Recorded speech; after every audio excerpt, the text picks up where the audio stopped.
Example 9.62 find the volume of the sphere of radius A அப்படின்னு கேட்டிருக்காங்க.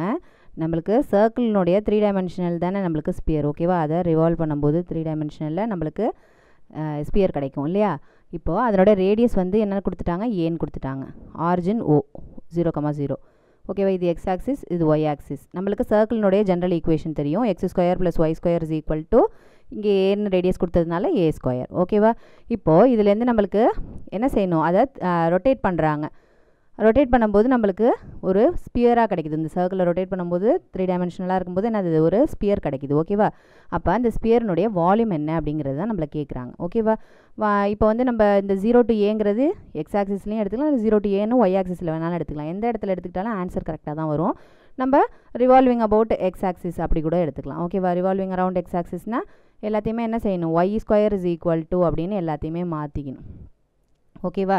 எல்லாமே in terms of x ஆக்சிஸில் இருக்குது. எக்ஸ் ஆக்சிஸோட கோஆர்டினேட்ஸு லிமிட்ஸு எல்லாமே எக்ஸ் ஆக்சிஸில் இருக்குது. அதனால் என்ன செஞ்சுக்கணும், ஒய்யே அதில் இருக்கக்கூடாது. அதனால் y is equal to y square is equal to எல்லாத்தையுமே இப்போ மாற்றிடுறோம், ஓகேவா? வால்யூம் வந்து ஈஸி தான் formula. So pi integration a to b நம்ம ஒய் ஸ்கொயர் டிஎக்ஸ். ஏன்னா எல்லாமே எக்ஸினுடைய லிமிட்ஸு எக்ஸை பற்றி எல்லாம் தெரியுங்கிறதுனால ஒய் ஸ்கொயர்னு போட்டுக்கிறோம். ஸோ பை இன்டகிரேஷன் லிமிட் வந்து என்னது, மைனஸ் ஏலேருந்து ஏ வரைக்கும் எடுத்துக்கிறோம். ஏன்னா ஃபுல் சர்க்கிளையும் எடுத்து ரொட்டேட் பண்ணும்போது தான் நம்மளுக்கு ஒரு ஸ்பியராக கிடைக்குது, ஓகேவா? அதனால ஒய் ஸ்கொயருங்கிறது தான் நம்ம இங்கே கண்டுபிடிச்சி வச்சுருக்கோம். A square minus x square into dx. எகே நீங்கள் பாருங்கள், மைனஸ் ஏலேருந்து ப்ளஸ் ஏ வரைக்கும் எடுத்துக்கிட்டாலும் ஒன்று தான், இல்லை 0லேருந்து ஏவை 2 தடவை ஆன்சர் கண்டுபிடிச்சாலும் ஒன்று தான். ஏன்னா ஆரிஜின் அபவுட் ஆரிஜின் வந்து அது இங்கேருந்து இந்த டிஸ்டன்ஸும் இங்கேருந்து இந்த டிஸ்டன்ஸும் ஈக்குவல் இல்லையா? அதனால் நம்ம என்ன செஞ்சுக்கலாம், ட்வைஸ் அப்படின்னு எடுத்துக்கலாம், ஓகேவா?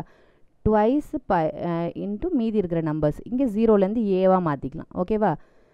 A square minus x square dx which is equal to 2π into just அப்படியே இன்டகிரேட் பண்ணிவிடுவோம். இந்த ஏ ஸ்கொயருங்கிறது கான்ஸ்டன்ட்டு. ஸோ கான்ஸ்டன்ட் இன்டகிரேட் பண்ணும்போது பக்கத்தில் ஒரு எக்ஸ் கிடைக்கும், ஓகேவா? மைனஸ் எக்ஸ் ஸ்கொயர் இன்டகிரேட் பண்ணும்போது x cube divided by 3 limit 0 to a. First upper லிமிட்டை சப்ஸ்டியூஷன் பண்ணிக்கலாம். So 2π into a square into எங்கெங்கெல்லாம் எக்ஸ் இருக்கோ அங்கெல்லாம் ஏ சப்ஸ்டியூஷன் பண்ண போகிறோம். So a cube by 3 minus இது வந்து எக்ஸ் எல்லாத்தோடையும் மல்டிப்ளையாக இருக்கிறதுனால 0 சப்ஸ்டியூஷன் பண்ணும்போது ஆன்சர் 0 கிடைக்கும், ஓகேவா? Which is equal to 2π into a cube minus a cube by 3. Just ஒரு எல்சிஎம் எடுத்துங்க.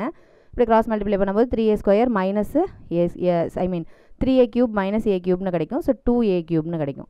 2π into 2a cube divided by 3 அதை ஃபுல்லாக மல்டிப்ளை பண்ணி போடும்போது 4π a cube divided by 3 cubic units, ஓகேவா? இது நம்மளோட ஸ்பியரோட வால்யூம், ஓகே.